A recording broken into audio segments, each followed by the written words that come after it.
1947 में अंग्रेज भारत छोड़ चुके थे। राजशाही खत्म हो गई थी। लोकतंत्र की बुनियाद पड़ गई थी। 1952 से मुल्क में वोट से प्रतिनिधि चुने जाने लगे। इस दौरान संयुक्त बिहार में राजघरानों ने भी लोकतंत्र को कबूल किया। वे भी चुनाव लड़ने लगे। उनकी दिलचस्पी केंद्रीय सत्ता में ज्यादा थी। राजनीति में बिहार के कई घराने उतरे। डुमराव महाराज, धरहरा स्टेट, बाघी स्टेट और माझी स्टेट के राजवाड़ों को कामयाबी मिली। रामगढ़ राज परिवार भी सफल रहा। दरभंगा महाराज कामेश्वर सिंह को असफलता हाथ लगी। बाद में गिद्धौर स्टेट के दिग्विजय सिंह और उनकी पत्नी भी सफल रहीं। विधानसभा चुनाव में दिग्विजय सिंह की बेटी श्रेयसी सिंह भाजपा से विधायक हैं। डुमराव महाराज परिवार से शिवांग विजय सिंह ने विधानसभा चुनाव में निर्दलीय चुनाव लड़ा। डुमराव महाराज परिवार से शिवांग विजय सिंह ने विधानसभा चुनाव में निर्दलीय चुनाव लड़ा। उन्हें हार का सामना करना पड़ा। समय के साथ साथ राजघरानों की राजनीति में पकड़ ढीली पड़ती गई।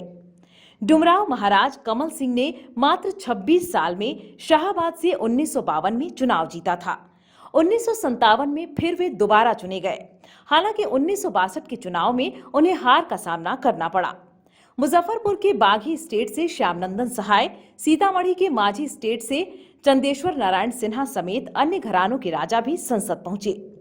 दरभंगा महाराज कामेश्वर सिंह 1952 के लोकसभा चुनाव में उतरे थे। निर्दलीय चुनाव लड़े, मगर उन्हें सफलता नहीं मिली। 1962 में फिर दोबारा चुनाव लड़े। इस बार भी उन्हें हार का ही सामना करना पड़ा। राज परिवारों ने 1962 में स्वतंत्र पार्टी का गठन किया। विधानसभा चुनाव में इन्हें जबरदस्त सफलता मिली। 50 से अधिक राज परिवार या इनके समर्थक चुनाव जीते। उस दौर में इनकी पार्टी को कई नाम दिए गए थे। तब के संयुक्त बिहार में शामिल रामगढ़ राजघराने के कामाख्या नारायण सिंह 1957 में हजारीबाग से संसदीय चुनाव जीते थे। 1962 में औरंगाबाद सीट से भी वे सांसद चुने गए। उनकी पत्नी ललिता राजलक्ष्मी भी संसद पहुंची। कामेश्वर सिंह के भाई कुंवर बसंत नारायण सिंह, उनकी माता शशांक मंजरी देवी, पुत्र टिकैत इंद्र जितेंद्र नारायण सिंह भी कई बार सांसद और मंत्री बने।